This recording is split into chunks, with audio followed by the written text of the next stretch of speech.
Hey, yo, what's up, fellas? We're here with Tito Senpai, internet's favorite alternate media source, fellow comrade in PSL. Do you want to introduce yourself? Yeah, my name is Jeff. I started making TikToks in October of last year, right after October 7th, and since then I continued. So here I am, Yeah, just a regular guy making content. yeah. A very, very cute regular guy. A real cutie patootie. But could you describe what you do, for anybody who hasn't seen your videos? Yeah, so basically I pull from different news sources and give my my own commentary on what is the latest news, specifically around the Yeah. topics of um, anti-imperialism, anti-capitalism, geopolitics, and recently it's been if you've been keeping track since October, what the genocide that's happening in Palestine as well as even more recently, Kamala Harris and liberals flocking to her like fruit flies to a trash Yeah, yeah. The can. genocide denial that liberals are currently engaged in is insane with Kamala. What does it really mean to say, "Oh yeah, but the Republicans are worse"? What that really means is just that I do not want to hold the Democrats accountable for all of the Palestinians they've killed. I believe that the Democrats are an unmovable force of nature who have absolutely no responsibility within the genocide of the Palestinians, and that I want to wash their hands clean of blood by just saying, "Oh, but Trump is worse." Like it's Yeah. to bash us over the head to just get to fall in line with I would say, a new Führer almost. Yeah, it also lacks creativity of being able to think of what else is out there outside of the red blue divide. Like, Yeah, it's if you're not part of the blue, you're definitely part of the red. If you're not part of the red, you're part of the blue. Like get in line, as you said. Like it leaves little imagination and thinking of what else can be created, what else can be built in this country, and that's why we're stuck in the same place over and over again. Every single year is a pivotal election, as always. yeah, Even though both houses, I mean, both parties have been in power with super majorities multiple times. yeah. I think really it is sort of a death spiral. Anybody stuck within the American binary or entrenched within the American system, who genuinely believe that this is a democracy, end up being in this death spiral in which both Democrats and Republicans are working hand in hand to extinct and genocide not only the majority of humanity in the global South through sanctions, through bombs, Mhm. military interventions, through imperialism and unequal exchange like economic, but also Americans at home. And by Right. simply staying entrenched within the liberal dichotomy of you have to be either Democrat, you have to be Republican, and if you're anti-Republican, you're pro-Democrat, and vice versa. You end up it's just a death spiral. There's going to be climate change is going to be destroying all of humanity. It's going to be apocalypse, and Democrats are still going to be yelling at us to vote for Democrats. And if we don't, we're Republican. That is Yep. the ultimate goal of it. But you have talked about why it's important to end the duopoly. Could you expand your thoughts on that and what you organized with PSL? Yeah, yeah. So the duopoly just keeps us in status quo. Actually, not status quo. It keeps us into the death spiral of always voting for the lesser of two evils. But what with every election, if you're voting for the lesser of two evil, society still becomes more and more evil with every election. And that's why we have this, I guess, fear overlooming in the background of Project 2025, how Roe v. Wade was overturned, how, you know, so, eh, quote unquote, there's a fight for democracy with this election. It's because every single election we're voting for evil, even though it is the lesser of two evils. Yeah, And until that system that is in place that serves only the ruling class, the corporate oligarchies, then we will continue to descend into a broken and evil society.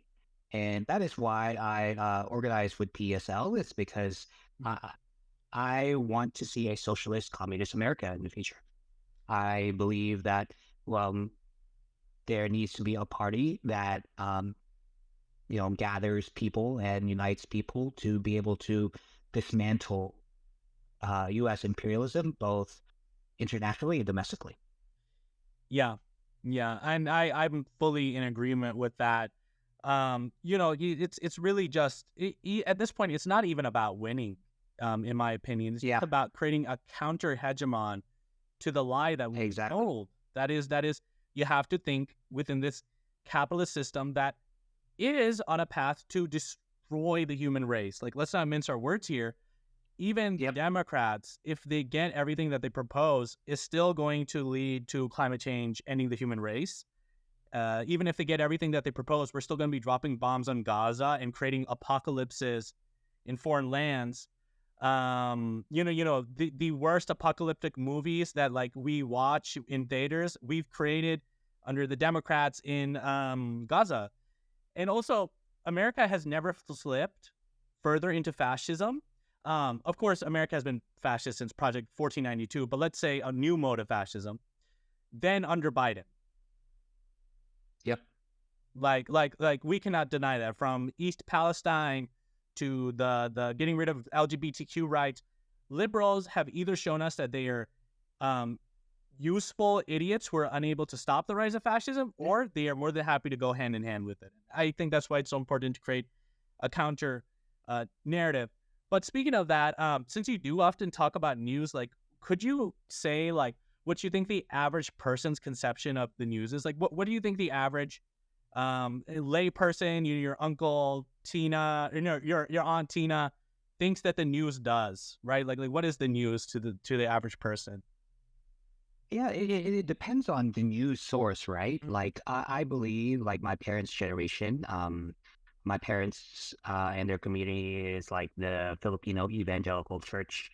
They lean very conservative, and they Okay. believe that Fox News is telling the truth, and CNN and NBC and all the liberal media are telling lies. Yeah. And so, like my parents' generation, they're stuck in that death spiral too of, oh, there can only be two camps. Yeah. And,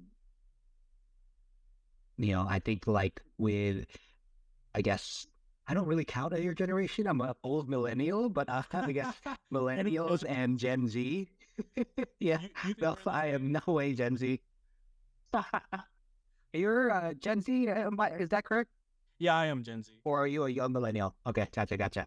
Yeah, but I think like with millennials and younger, there's been alternative media, alternate news that have popped up through education in videos and through TikTok and YouTube and Twitter and Instagram. And I think that's where the great divide in terms of viewpoints differ, is whether yeah, you're consuming U.S. imperialist propaganda, or you are consuming, I guess, word of mouth news from your peers.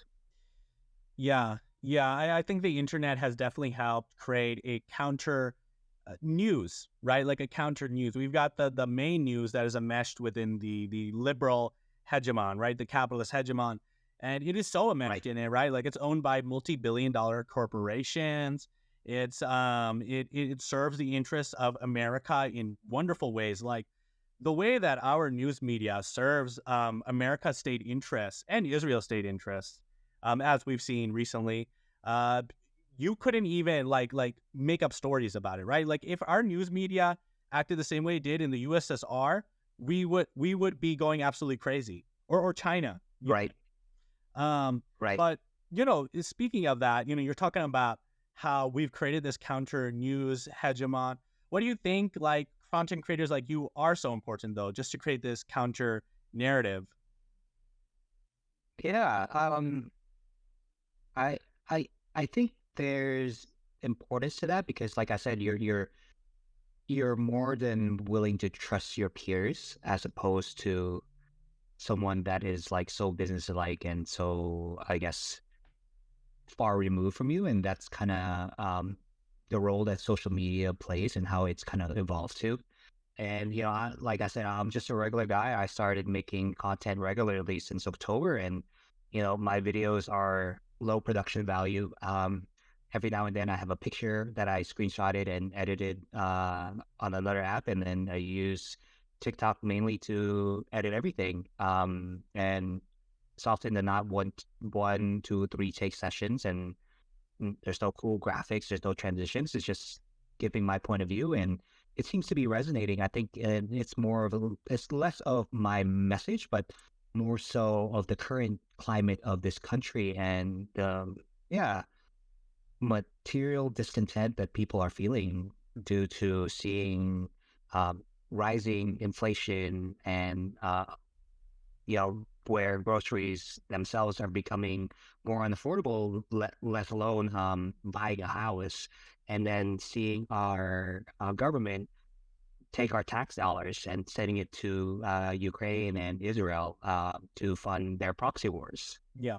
So it is, I think it's, yeah, given me more willing ears because people are wanting and searching for something else than what mainstream news medias have been telling them. Like, economy is strong, like, the stock market is great, and that's why America is the best country in the world, and we're just spreading democracy everywhere. But Yeah. when when you see a genocide live stream in person, everyone goes through a cognitive dissonance of like trying to understand, like, oh, is America the baddie, or like, are we the bad guys? And then they kind of need people to act as guides, kind of like help them make sense of and put into words how they're feeling and what they're going through.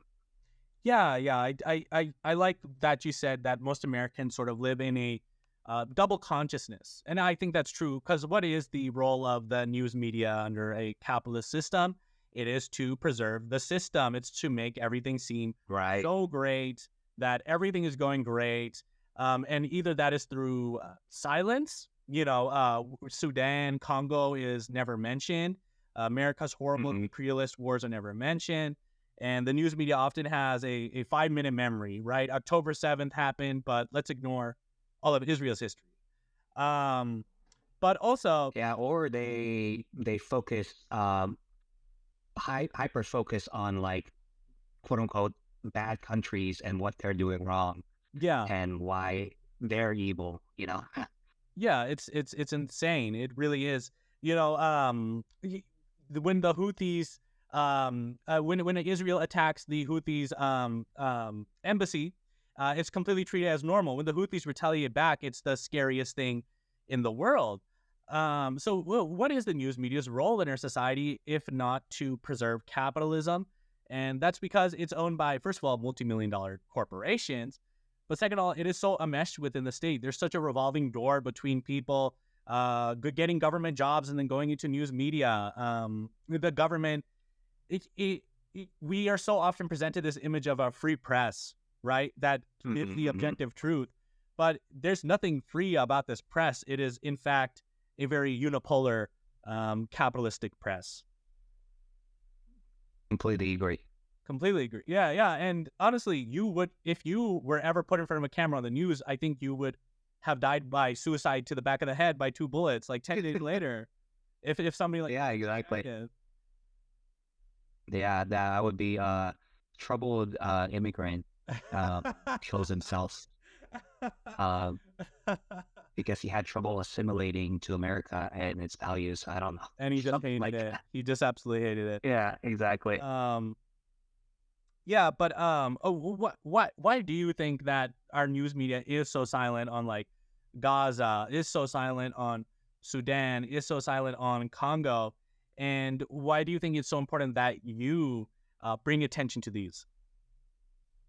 Yeah, of course, like as you said, like there is a direct link where multi-billionaires own these news media, and Mm. like our government is bought out also by these multi-billionaires through different lobbies, and you know with that, it's like they're being told um, a narrative that fits the corporate oligarchy in terms of what they want the working class to know and see. They want to maintain consumerism. They want to maintain the status quo. They want to maintain this facade that America is good and other countries are bad. And therefore, if they highlight things that America has a hand in, then it would kind of, then it leads to what we're seeing now, the civil unrest and the mass protests against how, our government is supporting this genocide.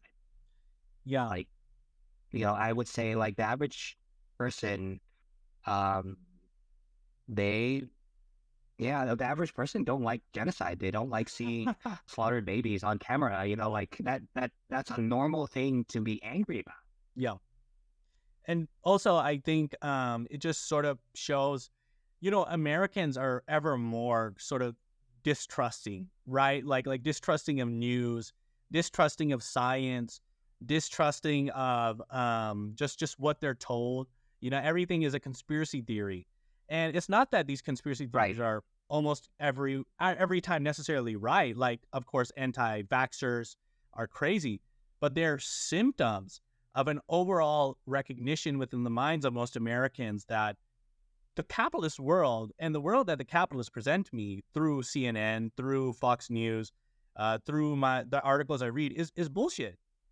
Is bullshit. But they're not able to place it in the right way. So it's like, oh, the vaccines are the reason. The whatever is the reason. And in fact, QAnon. I'm gonna fall into QAnon or Pizzagate or whatever you call it.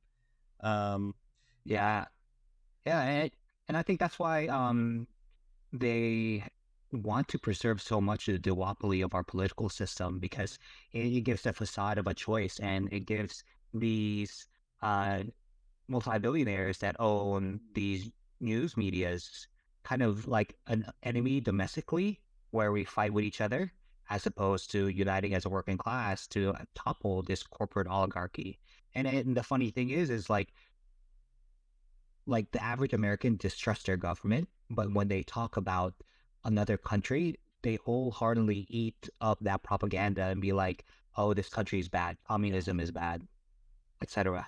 So it's just like this tension of distrusting the government about what they say domestically, but believing wholeheartedly what they say about other countries. yeah. Ian Goodrun is a journalist who works for, I believe, China Daily or the People's Worker. It's one of the news stations in China, and he said, actually, as a communist, I felt more free and open to be able to say my opinions in China than in America. And so that is to say that no matter what the system is, right, the economic base, one opinion is always repressed and one opinion is always promoted. And in a dictatorship of the bourgeois, which we're in, it's the rich's opinion that we all get. Skip breakfast to save money, right? Like ridiculous articles like that. The one you went over I think about a week ago. Forget about the class war. Stay on. Oh yeah, yeah, yeah. If you want to talk about that article at all, Yeah, I mean, I think it's just like it just goes to show how what the corporate oligarchy is really afraid of, yeah, what they want us to focus on.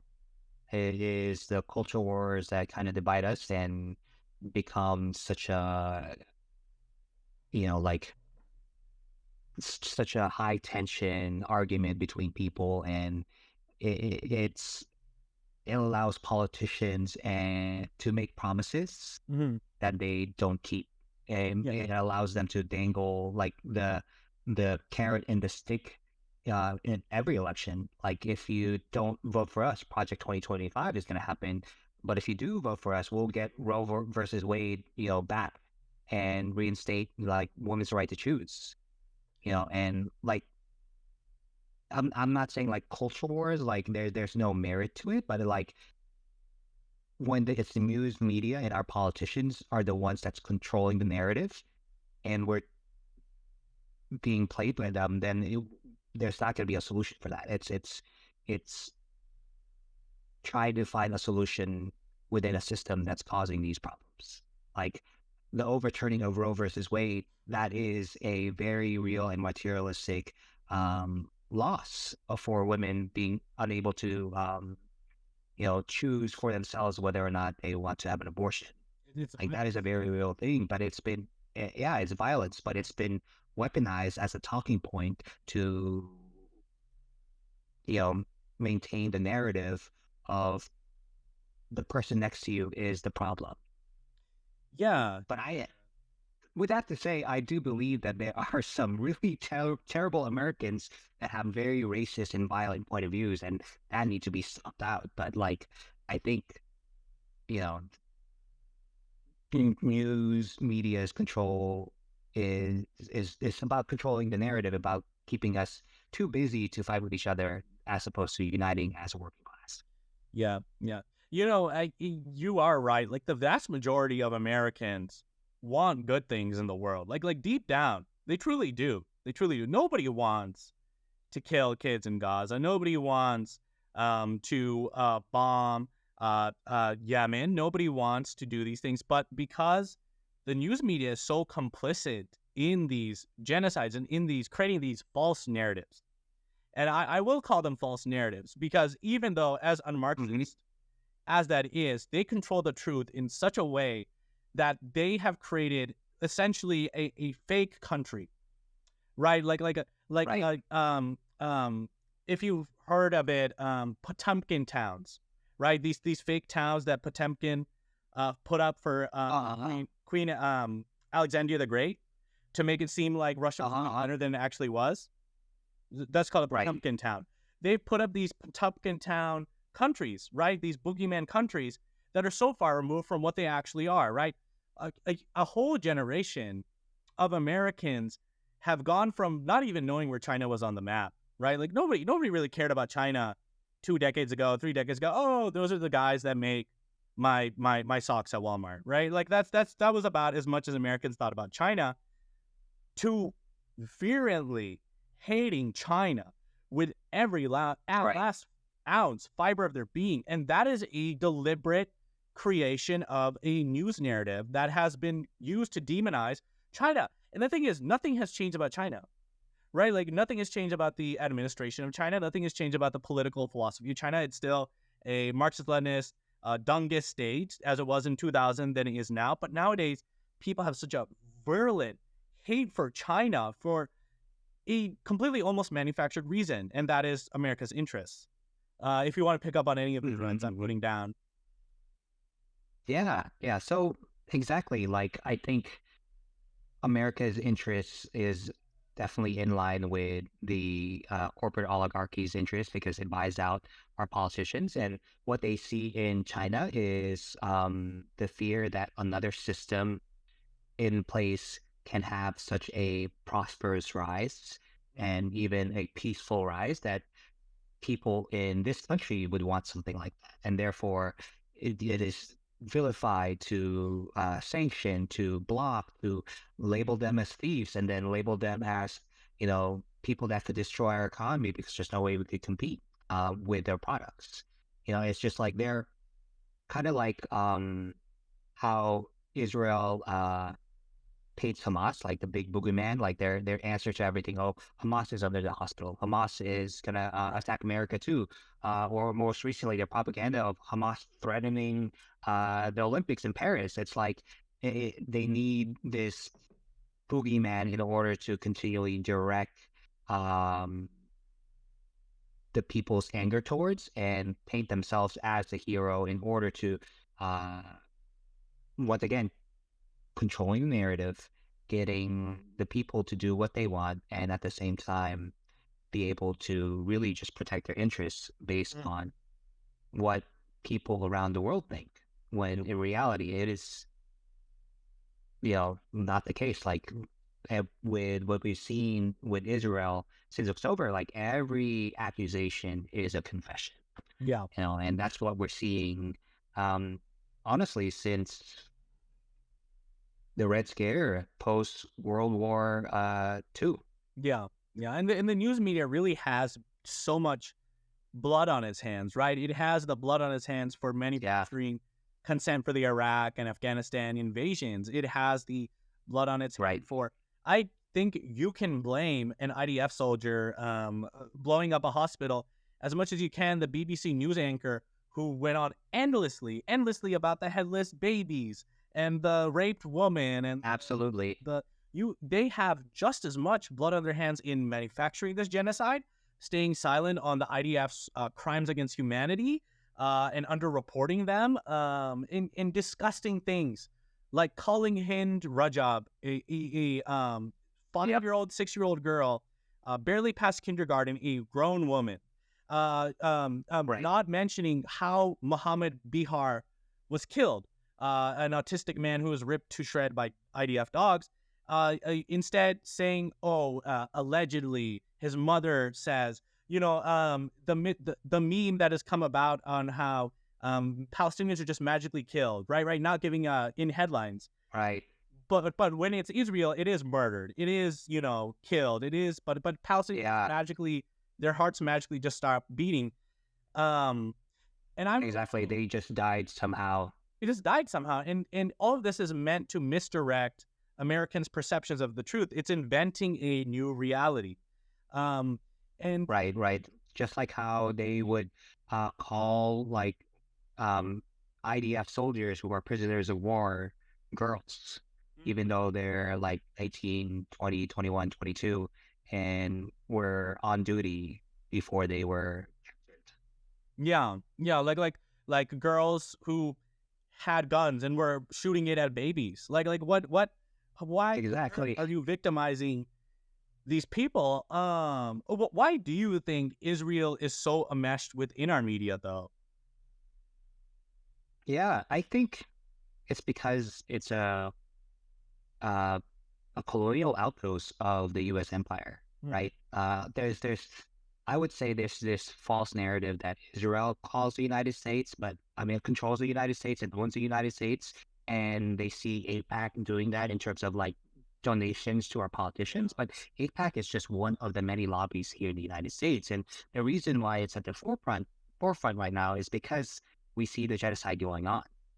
And with that said, Israel is able to do what able to continue this genocide because of funding from the United States. And if the United States stop this funding, there is no way they could continue. They are running out of tanks. They are running out of munitions. Their economy has crumbled. The port of Iliad has gone bankrupt because of the blockade enacted by Ansar Allah.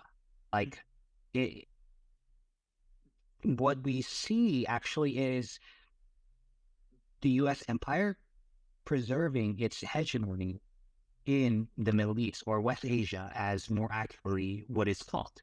And they see that as, Israel as the unsinkable carrier in West Asia that they can use to project their power and keep the rest of the countries in West Asia in check. Yeah, yeah. I think really, it is sort of, it does get a little bit anti-Semitic when you do act like Israel controls America. It's the other way around. Israel is a creation of Right. America. America is not a creation of Israel. America is its biggest backer. Israel needs America to survive. At the end of the day, it's not that Israel suddenly came in one day and began controlling the levers of power of the capitalistic United States. It's that the levers of power of the capitalistic United States boosted Israel after World War II. The British stopped supporting Israel because they were unable to. And this capitalist system has created this situation that we have now, this Zionist hegemony, this pro-Zionist hegemony. And acting like this tiny country that receives hundreds of billions of dollars from America is actually controlling America somehow, like it's a Ratatouille situation. Uh, Yeah. sort of just ignores all this structural support. And yeah, it is.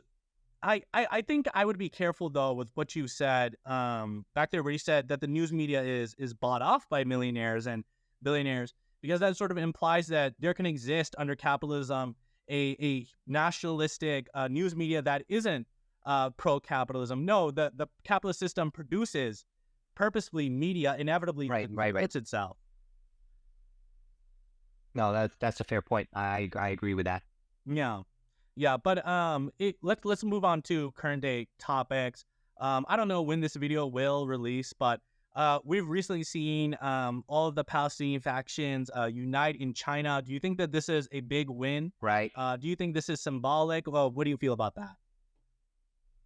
Yeah, I think it's a huge win in terms of um, America and Israel not being able to assign a puppet government to if they're ever not if but when Palestine becomes a country. I think like the fight right now is not whether there will be a Palestinian state, but what it will look like.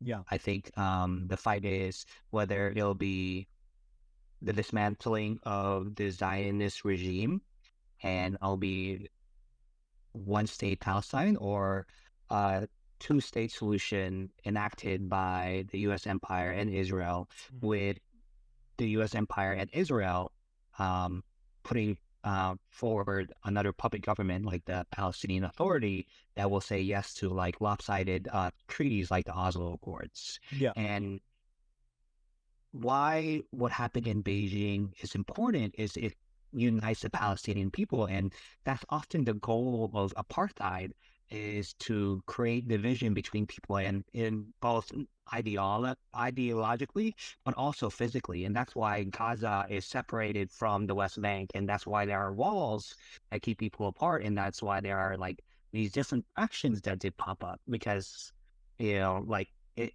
resistance tends to start localized within any countries. And what the occupier does is keep them separate.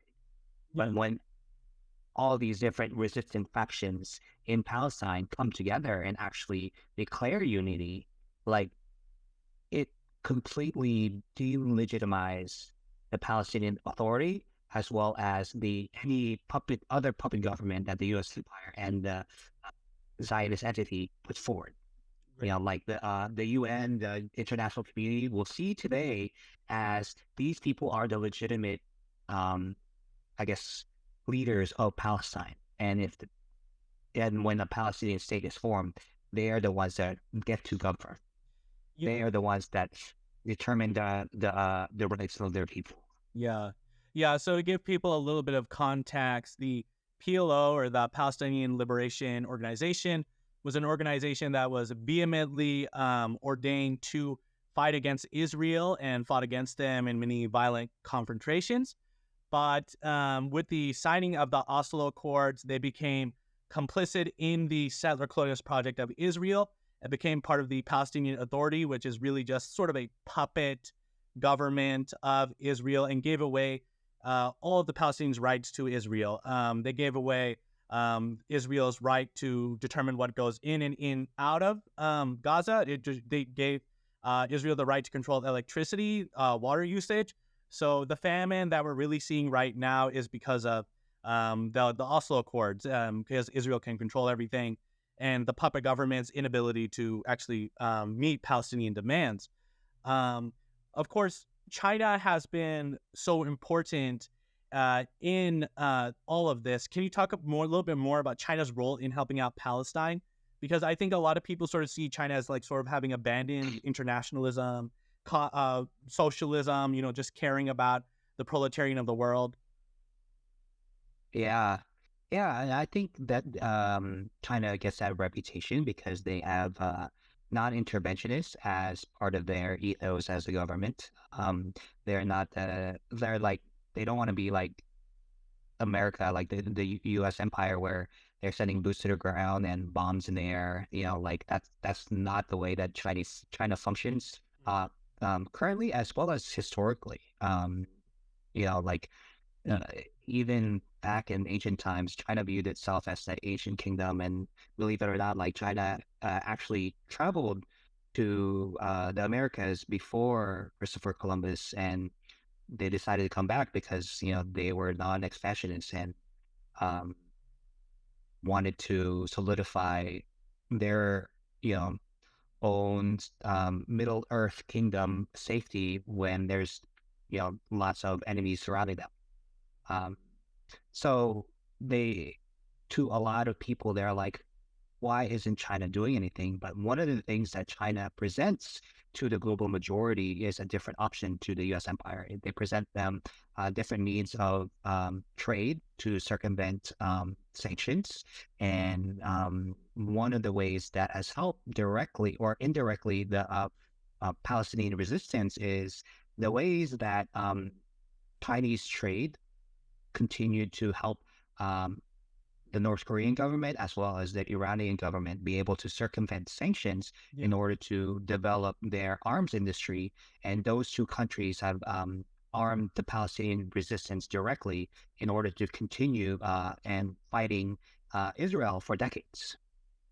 Yeah. And also, currently and more directly, um, China provides the political cover in the UN Security Council in putting forth ceasefire resolutions as well as vetoing, lopsided treaties that could negatively adverse Palestinians and their fight for self-determination.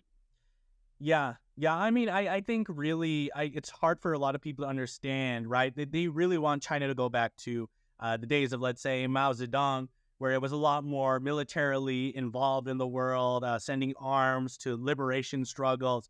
But China has sort of Right. adapted to a new mode of production for hyper imperialism, the unipolar grip that America has grabbed onto the world, and China has found a way to find a niche within this system that has been set up after the collapse of the USSR, in which there were these two multipolar worlds, and in this unipolar world, in which they're still able to help out so many liberation struggles abroad, like we're seeing with the Palestinians. In their they have allowed and legitimized Hamas. They have Hmm. legitimized and allowed so many different Palestinian organizations, and they fight for Palestine in the UN. And of course, it's not that we can't uh, uh, criticize China for its foreign policy. It's not that it's always perfect, but Uh, it is sort of creating a new space for a counter hegemon to the unipolar grip that America has gone onto the world, and that allows more breathing room for liberation struggles like Palestine. yeah, exactly. Because like without like China and the multipolar world they would be creating, like the Palestinians would have been ethnically cleansed already. They would have already been expelled Mm. because there would be no one that would be able to come to their aid.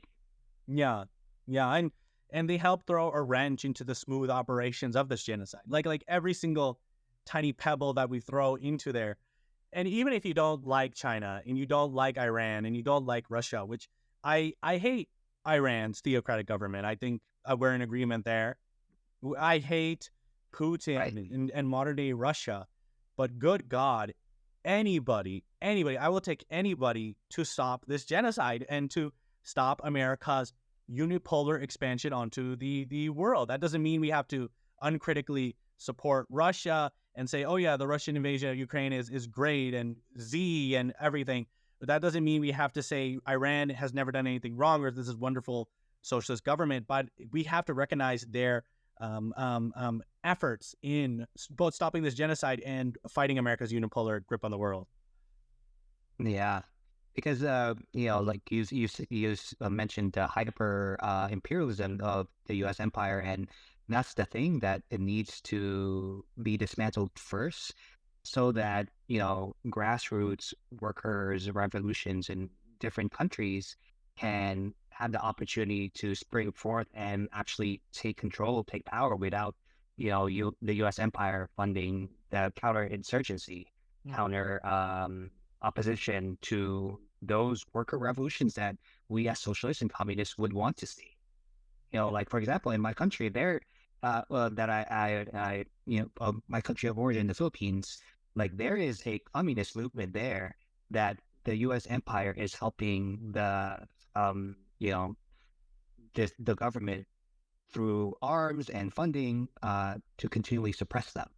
Yeah. Like there is a militant communist party and insurgency that is trying to bring communism to the Philippines, but because of how the Philippines is a neo colony of the U.S. empire, and there's literal American bases that is occupying the Philippines, uh, there is a very slim chance for that, you know, that communist revolution to take forth. Not saying that it could never happen, but it just makes it that much harder in this day and age where technology and wealth is so concentrated within the pole of America's unipolar world. Yeah, we have to realize that America is the greatest enemy to the genuine liberation of people all over the world. And as much as you may disagree with China and how it operates its government, it is nowhere near in the position to exploit, do damage to, et cetera, to the world that America is. Our biggest issue, our biggest goal should be to take down America's government.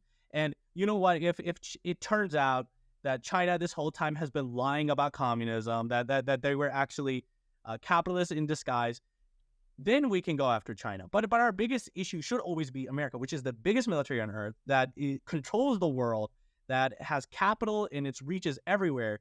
And if we really think about it, as much as China's rise has been amazing, it still really is a small dog compared to this enormous lion that is America. Well, it's not majestic enough to be a lion. Let's say like a giant rabid pit bull or something like that. Um, Yeah. uh, I mean, there are some people out there calling America a paper tiger because they've never really had peer adversaries, you know, like they can easily bomb countries in the air, like how Israel bombs Gaza and civilians, but when they actually come into face actual resistance, they get smoked, like what Palestinian resistance are doing to the IDF in Gaza and in the West Bank. yeah. Can you talk more about how Palestinian resistance has been smoking the IDF? Because if we're watching the news right now, I think a lot of viewers are just sort of seeing that, oh, there's only 600 dead IDF soldiers, which is their official numbers, and oh, the IDF is actually winning. Um, could you speak on that? Yeah, yeah, I think there is a difference between achieving military objectives and you know, inflicting mass casualties on civilians. You know, civilians can't fight back, as well as Palestinian resistance don't have air defense systems or even an air force or even a navy that could deter IDF airplanes and even drones that are just hovering around, targeting masses of people.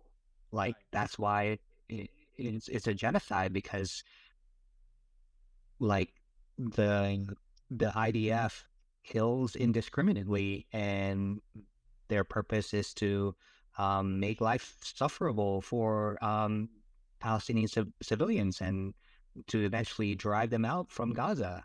Um, but you know, you can only do so much with um, in warfare relying strictly on Air Force because you're not able to occupy through infantry, through an army. And we've seen that throughout history in terms of the guerrilla warfare that happens uh, from Vietnam to Afghanistan to Iraq, and even now in Gaza, where the guerrilla warfare, the point is not to lose, and conventional army, their point is to win. And um, it's easier to not lose when you know the terrain and you're fighting for your own people, for your own land, versus an occupying army that needs to achieve these military goals, which is, in this case in Gaza, eliminating Hamas, but they're unable to do so because of, yeah, just a brilliant strategic network of tunnels that they have created to be able to not only transfer soldiers and munitions, but be able to spring up and attack um, Israeli military positions all throughout Gaza. Yeah. It's like the evolution of what the Viet Cong and the Vietnamese revolutionary forces use against Americans in the Vietnam War. Yeah, yeah, it is so strikingly similar to the war in Vietnam and the Viet Minh, where American soldiers were very good at eliminating average civilians, right? Like unarmed civilians, Yep. they were great at eliminating little girls running the other way, shooting bullets into their backs. But when it came to actually fighting the Viet Minh guerrillas, it was horrific. And of course, it was horrific on both sides. But I think a lot of people misunderstand the purpose of guerrilla warfare is not to completely militarily dominate your enemy. It's to draw them out, get them to waste as many resources as they can, Hmm. and just let them keep on wasting their resources, wasting their soldiers, wasting their money until their machine breaks. Right? It's to get them to. It's like a teenager, right? America's almost like a teenager with a hot rod, right? And Gaza, Hamas is like the guy in the lane next to him, challenging him at a stoplight, and he just egging him on. Come on, keep on pushing the gas harder, keep on pushing the gas harder, keep on pushing the gas harder until the engine breaks. Right? That's what they're trying to do. That's how guerrilla warfare has always worked. It's not, but of course we can't ignore just the massive human toll that we're seeing. Hmm. And not only in Gaza, I think the media has been very silent on what's going on in the Congo, what's going on in Sudan. Could you go over maybe a little bit of what's going on in the Congo, in Sudan? What are the situations there for like people who haven't been paying attention, who have been having a hard time? Yeah, in Sudan, I think what's happening in Sudan is a result of American Israeli policy in terms of getting the Abraham Accords signed in terms of normalization between West Asian countries and Israel. And part of that is just giving these constitutional monarchies more of a hegemony in Africa. And where that's playing out is in Sudan, where the different factions that's happening there is supported by one side by the UAE and on the other side by Saudi Arabia. And, it's created a civil war. And on one side is the RSF from the Revolutionary Sudan Forces, or I can't remember what the R stood for, but like they have been especially brutal to Right. civilians, their own people, and they are committing a genocide in against their own people. And this group is funded directly by the UAE because um, the UAE is fighting for control of Sudan because of Sudanese resources. Yeah. And then in the Congo, something similar is happening there. It's the more I guess traditional colonizers of the UK, the French, and the US funding, like Rwandan militias to come in order to occupy different parts of Congo, in order to capture the resources that the resource rich areas of the Congo. It always comes down to being able to exploit and steal resources of other countries. Wherever there is conflict, there is always a resource that is being fought for. And Yeah. when there is a resource being fought for, there are always the colonizers, the neo-colonizers that are behind it. Yeah, yeah. And it's such a strange filtration process in Sudan, I think, because it's these two governments that are not powerful enough to be global hegemons and controlling the world, right? Right. They're both supported by America, right? The UAE and Hmm. Saudi Arabia, um, playing against each other. So it's almost like America is playing with Barbie dolls, and those Barbie dolls are playing with Barbie dolls fighting each other. Exactly. It's such an odd era of imperialism that the world has truly entered into. And then, of course, the Congo, it's America supporting Rwandan. I believe their forces are called M16. Yes, Yeah, I believe that. that That's the M16 case. forces, something like that. And Yeah, yeah, yeah. they're just doing these genocides, and the Congo itself is using child slavery to mine for phones and electric batteries, and it really speaks to green imperialism, right? Right, our solar Hmm. farms, our Teslas, our Right. uh, uh, uh, whatever you want, our laptops, but our green energy sources, the wind farms, everything are being built off of resources by slaves, and also through mining practices that are not regulated, that are not Hmm. overseen, that are not environmentally friendly. So we are basically shitting in one place of the world so that we can have nice things at home. It's insane. Yeah. Yeah, and the reason why that's been allowed by the government of the Congo is because of the puppet governments that the U.S. and other imperialist powers have installed all throughout its history. Whenever someone truly revolutionary like comes up, like Lumumba, like he gets assassinated, Yeah. and which is what makes the Sahel region really fascinating because these are three countries in the central Africa that have kicked out the French and the U.S. from their bases and basically formed a military and economic alliance with each other in order to have sovereignty for their own country, as opposed to having their government be led by a puppet president or puppet leader, dictator, whatever, to be able to sell their resources on the cheap to corporations. Yeah. Yeah, and it can't be undercounted how the Africa that we see today is an Africa that was drawn up by Europe to be as weak as possible, Right. right?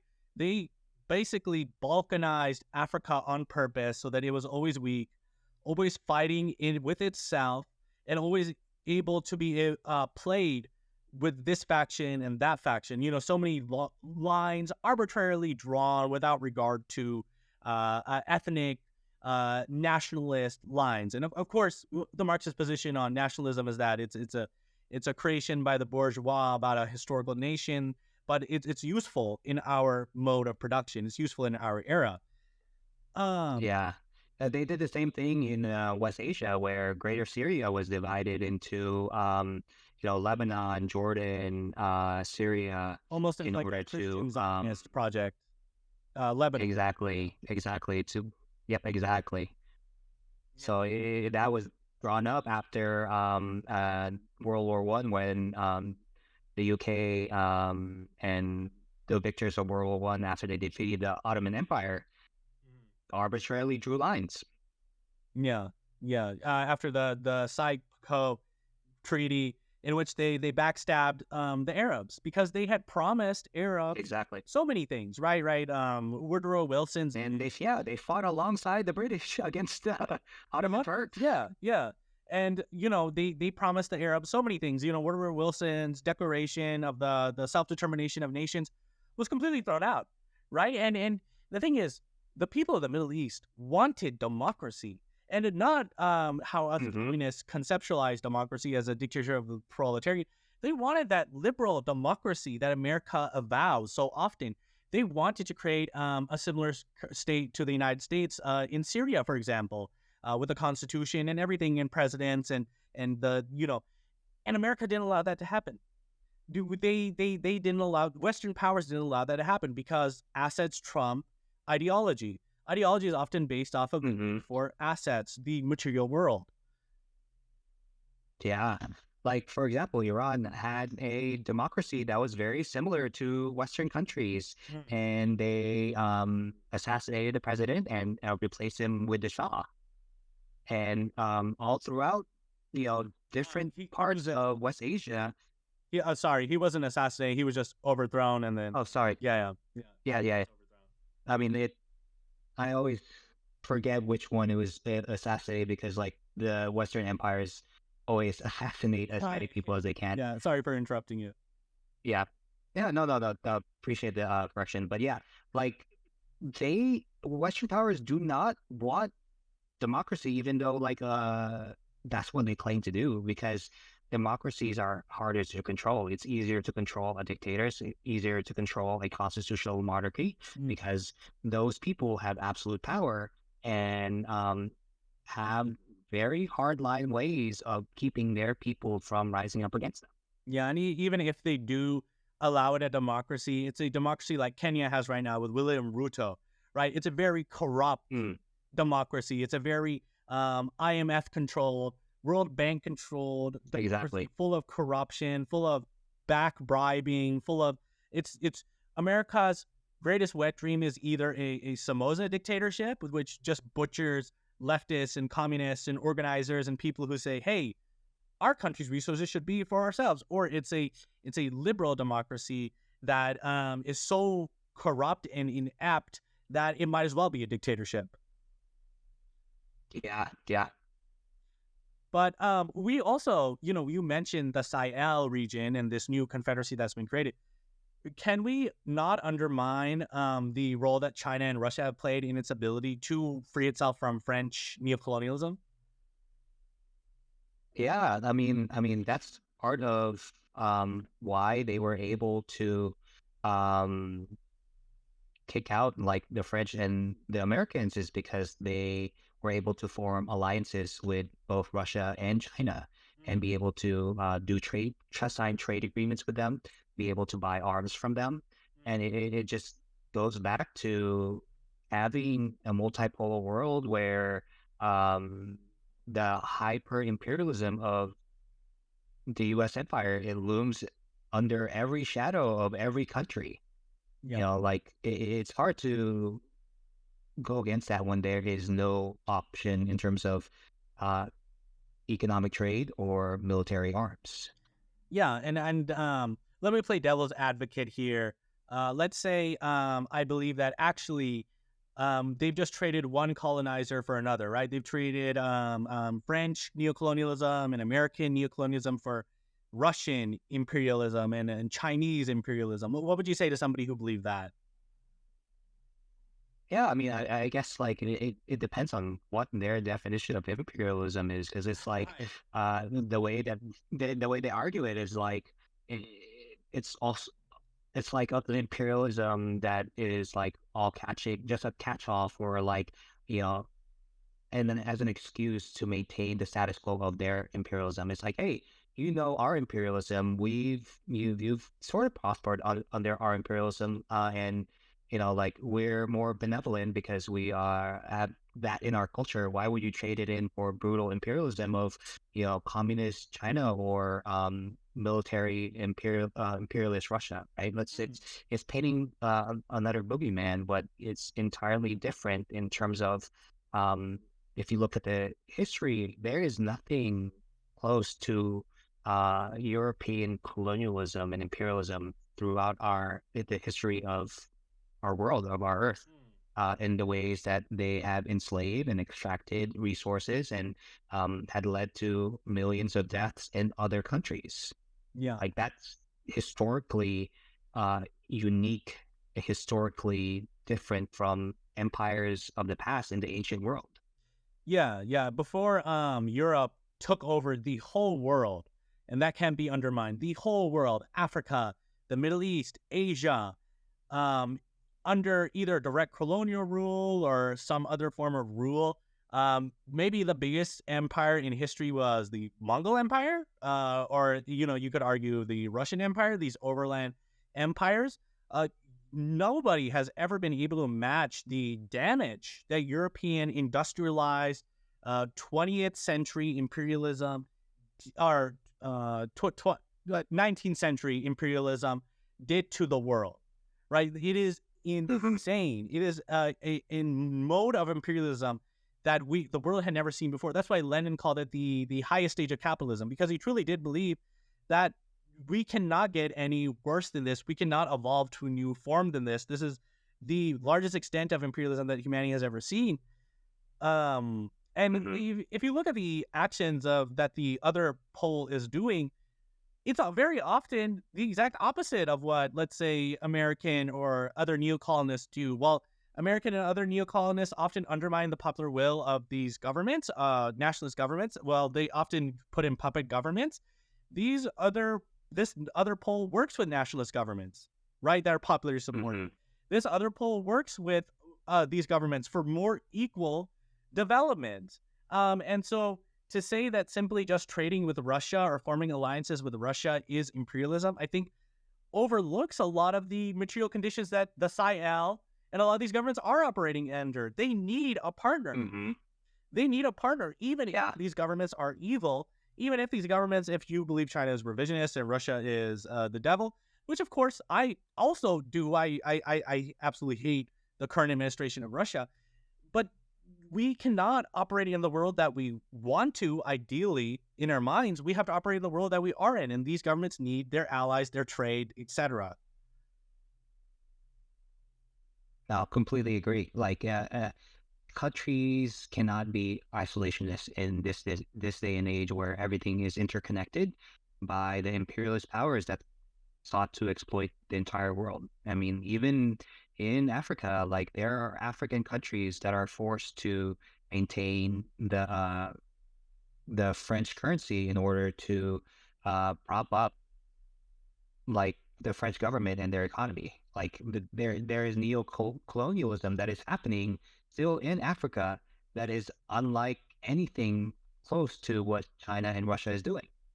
And not to say like that exploitation doesn't happen. It is always the workers of uh, countries that are always exploited whenever there is capitalism taking place, which often does even with communist China, where funding and investments often times it's not always like state-owned enterprises. Yeah, Like especially in there's special exploitation, economic and zones. it does happen.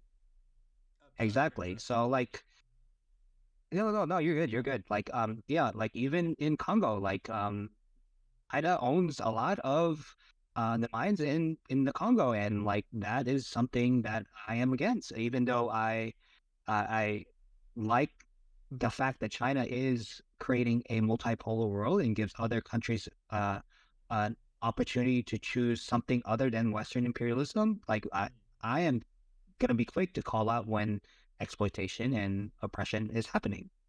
Yeah, yeah, we can act like multipolarity will lead to global communist revolution. Anybody who does that is Yeah. frankly stupid. And of course, we can't ignore that these governments have their own interests. But what we can't ignore is that we currently exist in a world in which there are two camps, and the other camp creates much more favorable conditions for ending neocolonialism, for self-determination, and for lifting people out of poverty, for economic development.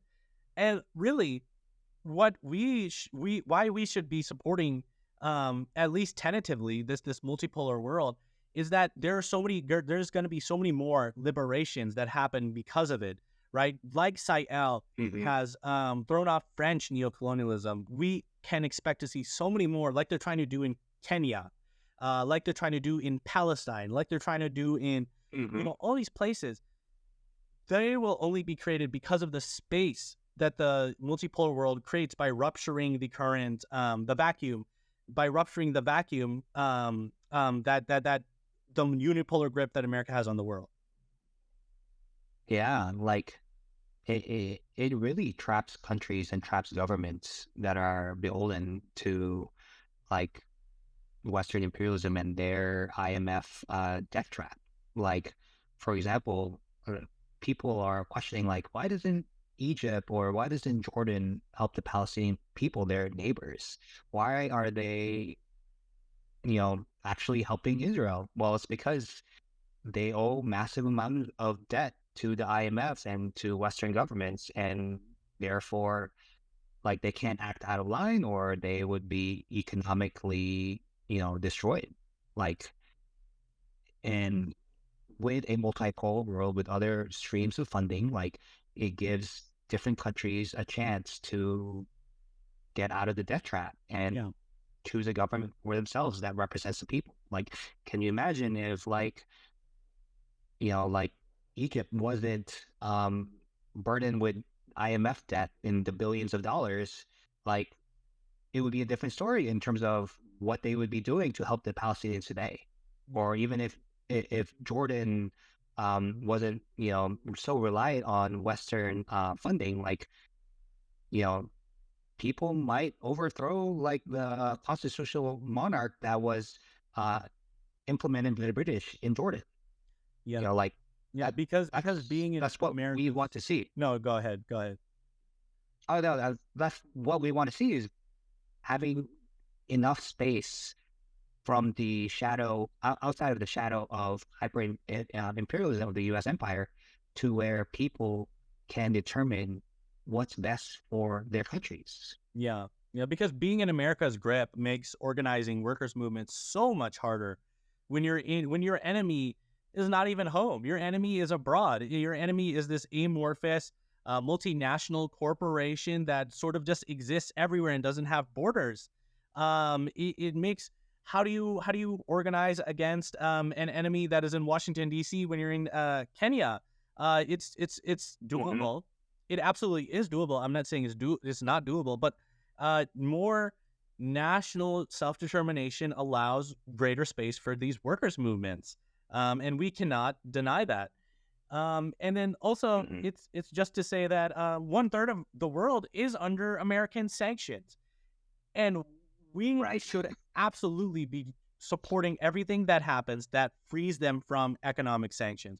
Because what do economic sanctions mean? It means limitations to medicines. It means limitations to basic life-saving goods.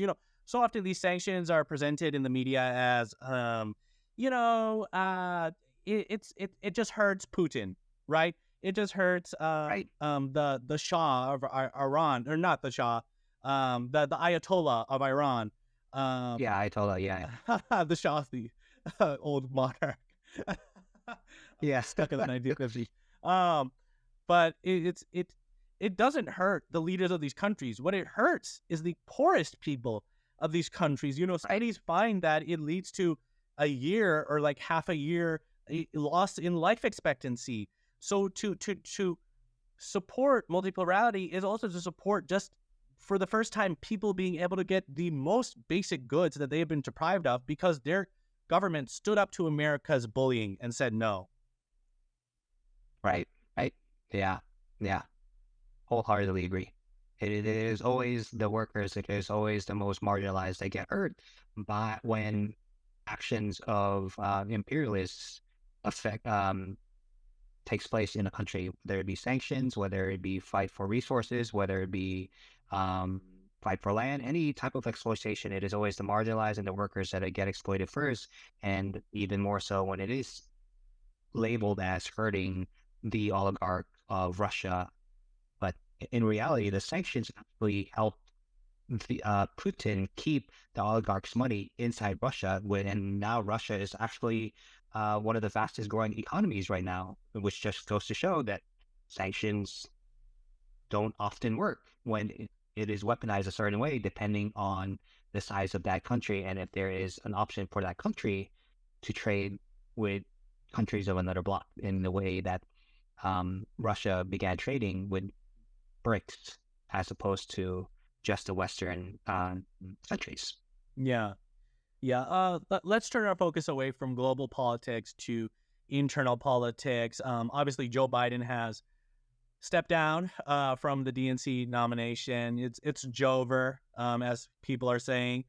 Um, and Kamala Harris has been she's most likely going to be the nominee. She's been backed by Biden. It's still up in the air. It's still like we still have to get through the technical legal, but it's basically going to be her. Oh, a lot of people are trying to advertise Kamala as this progressive fighter, this progressive woman. You recently made a video about how that's wrong. Can you sort of summarize your point from the video, expand on it a little, talk about why Kamala is not the progressive, amazing woman that we think she is? Yeah, I mean, if you look at her track record as a DA in California and the ways that she supported the prison industrial complex of modern day slavery and even keeping prisoners who are there for nonviolent offenses longer than their sentences in order to force them to work on 8 cents an hour in order to continually put up California's economy. Like that is not progressive in any language in any region. Like that is slavery. That there's no other way to describe it. And Slavery is also, like if I didn't know that. Yeah, Really? absolutely. Right? Sorry, But sorry. it's like people are making her out to be like this progressive person that's going to fight for our rights when she took away the rights of many, many people. And then also, like, eh, the people who are like pro Palestine, when you shouting free Palestine, are just ignoring the fact that she said Israel has a right to defend themselves. Yeah. And like, it's like, even though she is this Asian black woman, like, it makes no difference if her policies are the same as the old white guy she replaced. If she is still beholden to an imperialist system that exploits both domestically and internationally. Yeah, I think what we're seeing right now is girl boss imperialism, right? It's imperialism with a Right. pride flag and a Mean Girls DVD, right? Exactly. It's so amazing how quickly people have forgotten that Hind Rajab, that Muhammad Bihar, were killed under Kamala Harris. Let's not mince our words here. Yeah. Were killed under the administration of Kamala Harris. Every human tragedy and horror that we have seen, Kamala Harris has blood on. And so many people are acting as though she's powerless, that she's whatever. Right. We cannot get rid of Kamala's blood in the Palestinian genocide by simply saying, but Trump is worse, by simply playing into the Yeah. monopoly system. And I think it also talks to just how empty liberalism is. We'll put on a progressive black woman to continue bombing those kids. It's almost as if the Nazis in the middle of the Holocaust suddenly switched out the vice chancellor of Germany from Adolf to a trans black woman. Like it's tokenizing of minorities to commit genocide. What is this insanity? Yeah, yeah, and that's the extent of what representation politics will get you. It's forcing people of marginalized communities to assimilate to the imperialist agenda of the U.S. empire. Like, Yeah. um, And we should like clarify that. that was like the converse. Oh, we should clarify the representation itself isn't bad. It's when it's attached to imperialism, things like that. Exactly, exactly, right? Like, when for example, there was this conversation of the woman that continually voted against the ceasefire in the UN Security Council, and it's like, like how the U.S. empire keep pushing forward black faces to do the dirty work of voting against a ceasefire for Palestinian people. Like, that is what the U.S. empire wants to do with marginalized communities, is to use their identity to garner the consent to be able to manufacture consent for continual imperialism, both domestically and internationally. Yeah, yeah, and it's such an amazing way to divide the working class because the Democrats almost, they act like their supporters act like they are these great advocates for gay people and minorities and trans communities. No, they use them as political bargaining chips to divide the working class. Exactly. Let me allow the continuation of the bombing of the people of Palestine, or I'm going to throw away your black rights. Let me allow the continuation of this imperialist hegemonic system and locking up millions of black and Hispanic people in jail and keeping them in pseudo slavery, or there go your right to abortion. The Democrats don't advocate or fight for rights. They use oppressed people as bargaining chips to play off of each other to keep us from uniting against our common enemy, which is capitalist, neocolonialist imperialism. Facts. um, so you yourself are Filipino. Can you talk about how your experiences as a Filipino American have shaped sort of your political journey, your views on American politics? Were you born in America or did you come here? I was actually born in Saudi Arabia. Saudi Arabia. So Okay. that's part of like kind of like my how imperialism affected me from birth. So there's these things called OFWs, overseas Filipino workers, where because during that time, like, the Philippines were so impoverished due to the puppet dictator that the U.S. empire implemented of Marcos? Marcos regime, Yeah. yeah, completely robbed offers of the Philippines and left us, you know, destitutely poor. At millions upon millions of Filipinos had to find work abroad, Yeah. and that was my mom. She had to work in Saudi Arabia in order to provide for her family. She gave birth, and my dad was not present, and she was completely alone. Mm. And I was born in Saudi Arabia, and then 2 months later, when she brought me back to the Philippines, and then left. And like family separation is part of the imperialist playbook, and Yeah. that's what happened to a lot of Filipinos. And they kind of also use that as kind of like this benevolent way of saying like, oh, we provide opportunities for people all over the world because they're. My mom was a nurse. She went and worked in Saudi Arabia, Mm. and eventually, through experience and through application, she was able to get a visa as a nurse to work in America, and it brought the rest of my family to America. Yeah. And the U.S. empire is like, oh, look at us. We give opportunities to these poor brown folk to be part of America.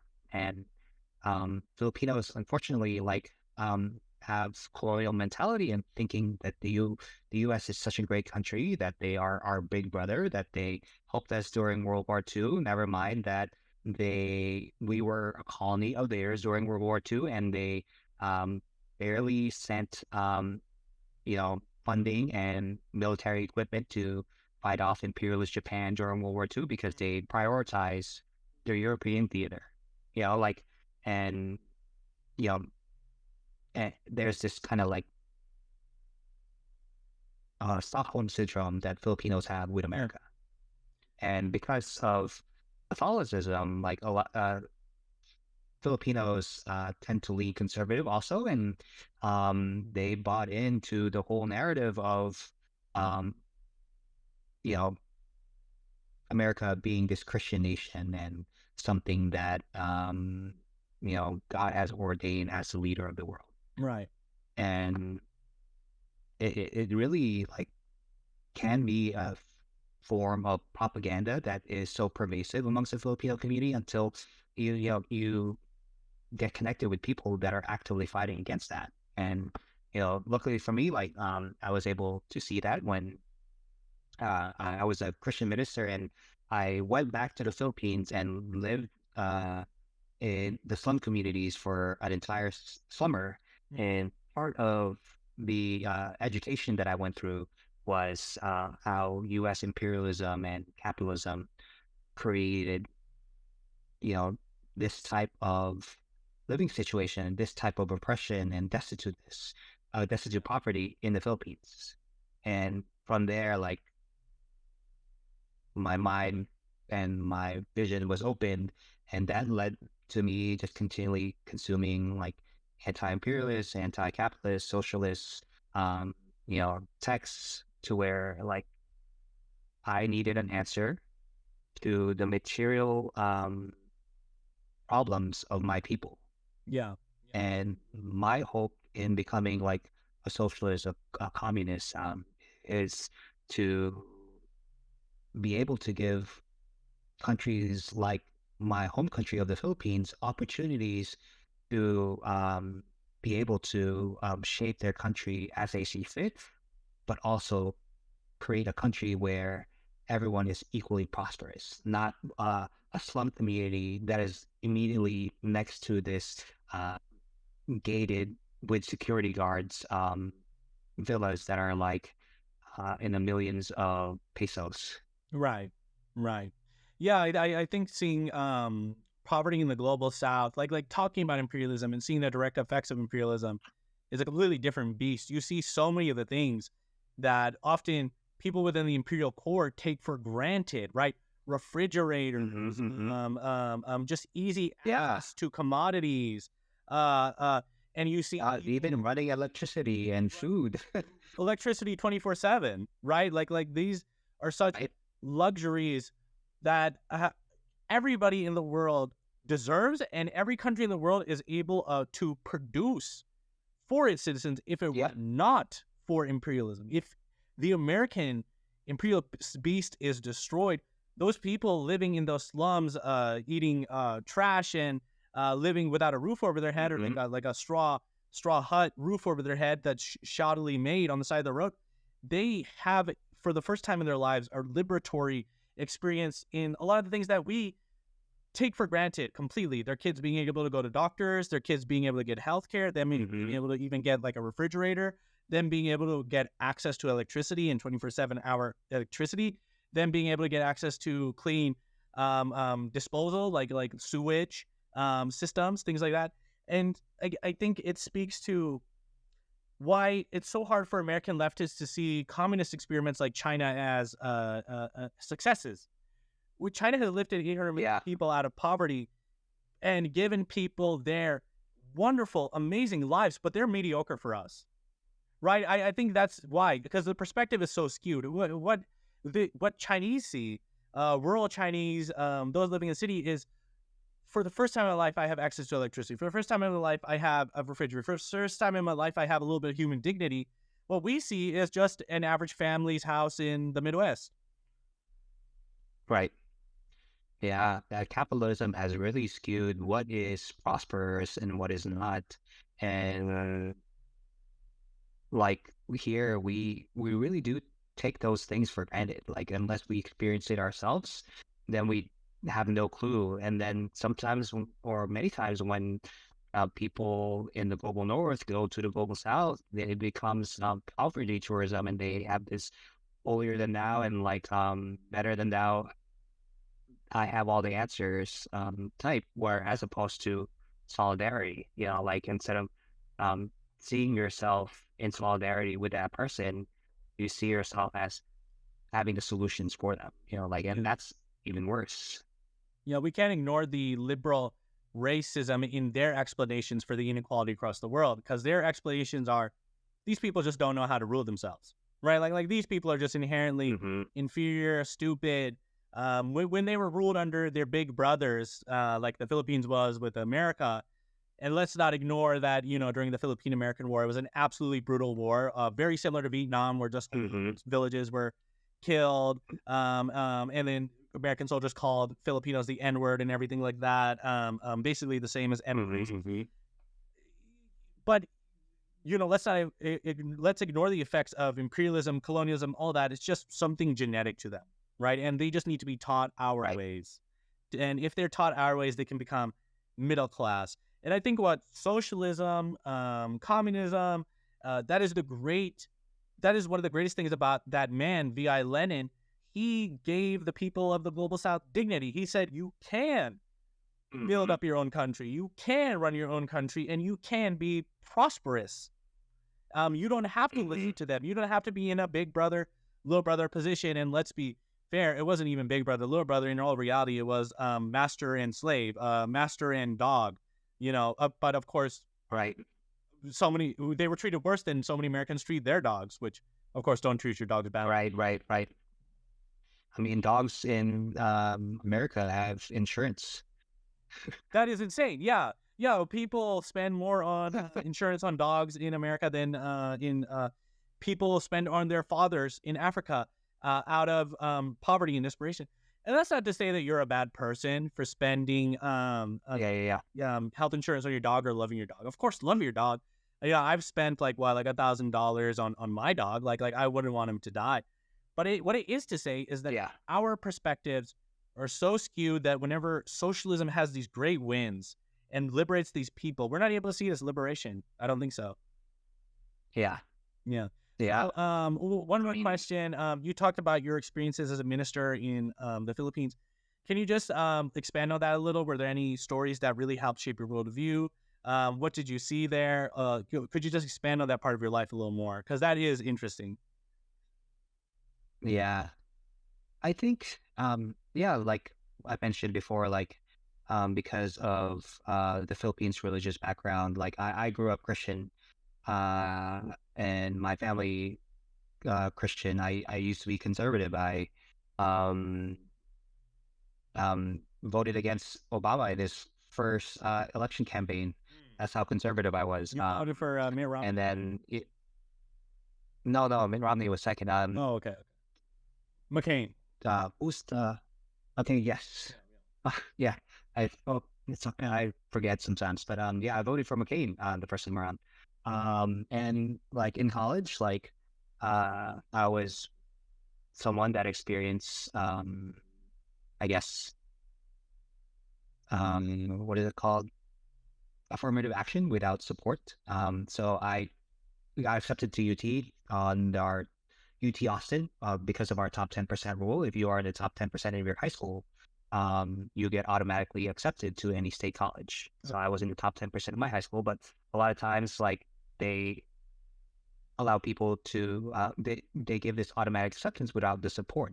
And I was somebody that was on student loans. I was poor and, you know, went hungry and I always had to like find different ways to feed myself. And um, the place I found home was in my Christian ministry on college campus, where Okay. I felt like I was seen. I felt like I belonged. I felt like I could make, um, you know, have agency of my life and be able to make profound changes in other people's lives. And from there, when I graduated, like I wanted to make a difference in people's lives. I wanted to mentor college kids who needed a home, need mentorship, need support, and that's what I did for 7 years. And part of that work is being able to implement programs teaching and mentoring college students, such as the Global Urban Trek, which is what I did, where as a staff worker, as a Christian minister, to where it kind of opened my eyes to the poverty of the global South for the first time. Yeah. And so during that time, it, the program directors planned this global urban track differently. It's not where you go in, build houses, build things, take away from the local economy and give out charity in order to feel good about yourself. Our main purpose is to live amongst the people that were there, Yeah. to get to know them and to have conversations and not to feel superior by being able to give them stuff, but to receive their hospitality and to be able to get to see them on equal footing, living alongside. And um, yeah, even before then, even when I came back to the Philippines, since I'm a Filipino with my family, I would never be in conversations with these people and like being able to see um, people that look like me that was profoundly different in terms of their material reality. And the main difference is my mom graduated from college and was able to go to America and bring our whole family. And it's not because of her individual choices, but because of that opportunity that was afforded to her. And I could have easily been somebody that was at that slum community. Hmm. And because they looked like me, they spoke like me, we spoke the same languages, we had similar hopes, similar dreams, similar desires, similar uh, foods that we crave when we're hungry and we haven't had anything to eat that day. Yeah. You know, it's like I began to see myself as not this person that is special, but because of, I guess, lucky chance, because of who I was, who I was born to, and the access that I had, and the life of privilege that I had, that I was living differently from them. Right. And Right. Absolutely. even then, it's like there is nothing I can do as an individual on my own to be able to fix this situation when it's pervasive systemic issue. Yeah. And it points to back to the imperialism that I was talking about of the poverty that it causes throughout the global south, Yeah. global Yeah. majority. Yeah. Yeah. Yeah. Seeing the bottom of the totem pole, or some people have told me it's the top of the totem pole. I don't know what the saying is, but seeing the bottom of the pyramid, there we go, better analogy, of the global system of capitalism is such an an eye-opening experience. I think that just rocks you profoundly to your core. Even if you are a liberal, it just deprograms you in such an amazing way firsthand, as long as you don't carry that colonial mindset. Mhm. For example, in my mom's hometown, whenever I visited it, it's beautiful, it's nice, but people die left and right of such easily preventable diseases because it's such a rural village Mhm, mhm. that's still almost in a feudal mode of production. Like capitalism's grip and the modern world's industrialist grip has entered there, but it's entered there very unhorizontally. It's entered there very disparately, and a lot of the Mhm. things are there. Right. Seeing these people who have no access to doctors, right, have to drive hours and hours away, just drop dead of kidney failure, just drop dead of diabetes, right? You walk down, it's this man died and now his home is empty and it's just barren. This man died and his home is empty and barren. It just rocks you to your core. And when you look at Cuba and you see that for the first time these rural people got doctors, you see the amazing win that socialism is that Mm. so many American leftists are unable to do. I think it's so hard Mm. for them to just see how amazing Stalin was in his ability to double the life, not double, but go from 40 to 60 of the life expectancy of peasants, give them doctors and educations and the ability to read for the first time, make them go from animals to human beings because we have taken all those for granted. But when you give that to people like that who don't have a doctor, who have to drive miles and miles away and drop Mhm. dead, that is liberation and that is a dignity that they have never experienced before. That is a win of socialism. That is the world that we're trying to Mhm. create. Mhm. Yeah.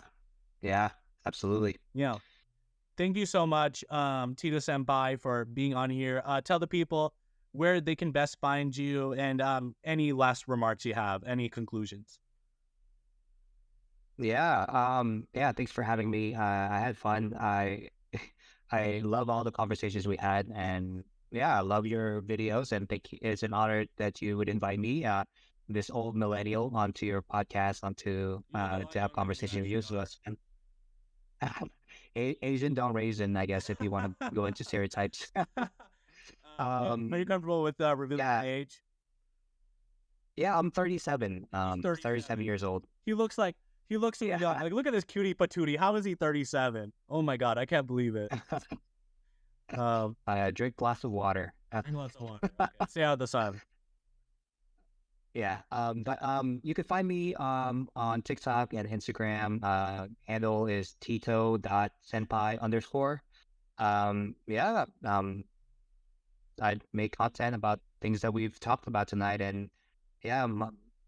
Last words. The revolution is already happening. Revolution is not just about one big flashpoint. It's building communities outside of imperialism and communities of care that see the dignity of the people from marginalized community, not tokenizing them, but actually seeing them and being in solidarity with them, as opposed to thinking you're a better person, but being an ally to them.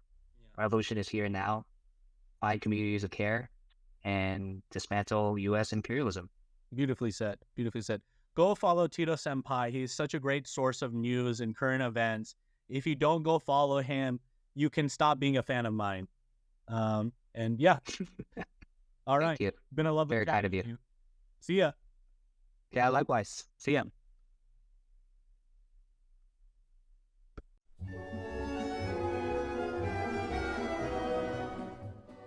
This episode of the Pokepreet Pod has been brought to you by our generous members on our Patreon. If you'd like to become one of them, go to patreon.com/thepokepreetpod. Thank you.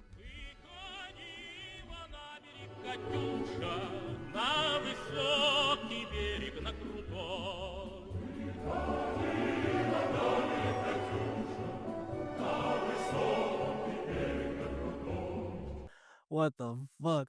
Glory to Stalin. I barely. And a special shout out to our Marshal of the Soviet Union member, Matthias T. If you'd also like a shout out, please consider subscribing to our Patreon, where you can also get episodes up to a month early. Thank you.